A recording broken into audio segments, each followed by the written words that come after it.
Good morning. We're here today to announce 3 separate cases highlighting the ongoing threat posed by Chinese economic espionage and research theft in the United States.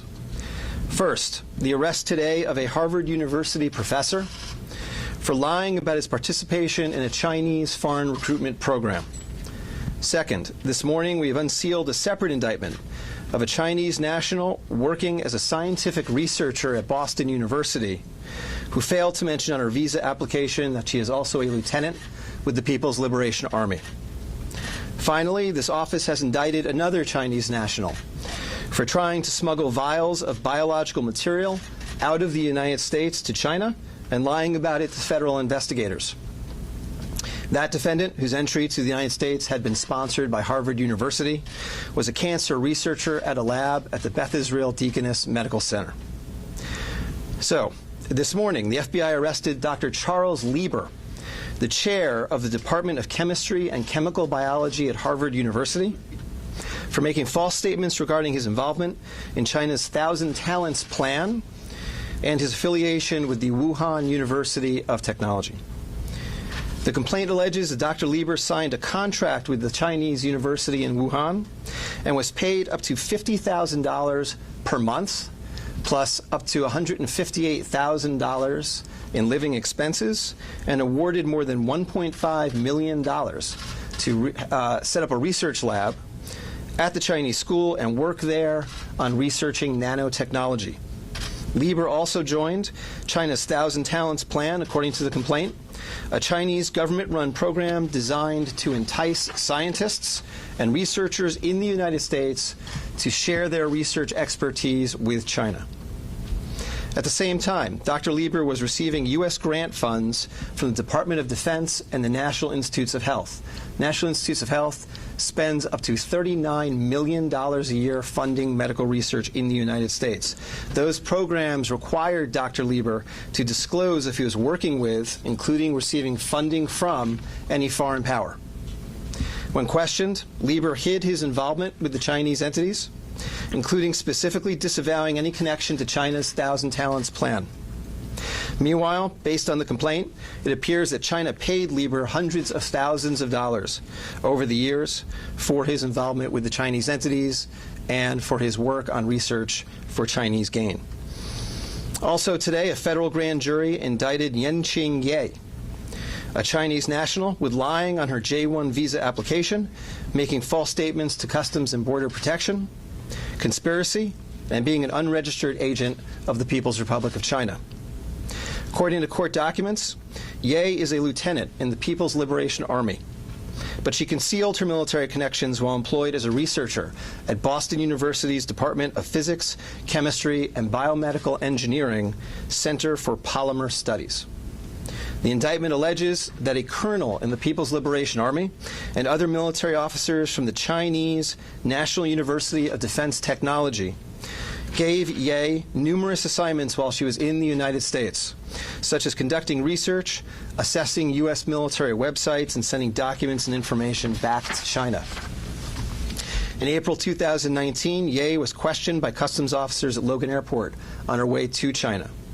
According to the indictment, she lied about her involvement with Chinese military projects. A border search of her electronic devices showed that Ye had compiled information for the People's Liberation Army about 2 U.S. residents with expertise in robotics and computer science. Lastly, last week this office indicted Zheng Zhaozhang, a Chinese national sponsored by Harvard University who was doing cancer research at the Beth Israel Deaconess Medical Center.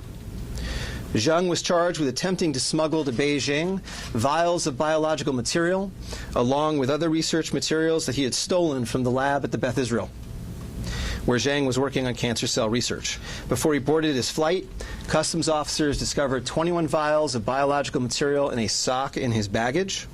When confronted by the officers, Zheng initially lied and said he was not traveling with any biological or research materials. Chemistry, nanotechnology, polymer studies, robotics, computer science, biomedical research. This is not an accident or a coincidence.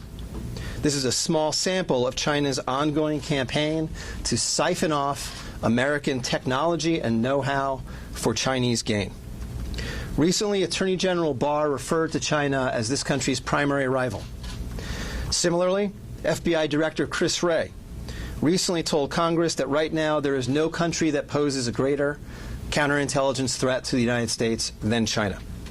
Through the use of not only traditional intelligence officers, but academics, researchers, its own private citizens, China is engaged in a massive, long-term campaign to steal U.S. research and technology for its own uses. As demonstrated by these cases, on the academic side, the Chinese government uses partnerships and exchanges with U.S. schools and research institutions to access cutting-edge research and equipment.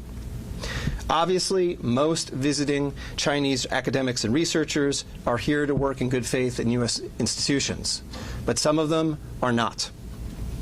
Some number have been incentivized by the Chinese government, either through the use of money or other means, to gather U.S. research and smuggle it back to China. Because of the sheer scope of this threat, a year ago, the Attorney General created the China Initiative at the U.S. Department of Justice, designed to prioritize and aggressively prosecute Chinese economic espionage and theft of intellectual property. The cases we are announcing today are part of that effort. Boston is an especially attractive target for this kind of exploitation, and universities and research institutions and tech companies in this area must become sensitized to this threat. Our community benefits greatly from the diversity and talent of international visitors and our partnerships with foreign institutions, especially research institutions. But Chinese economic espionage and theft is a real and daily occurrence that we must begin to confront.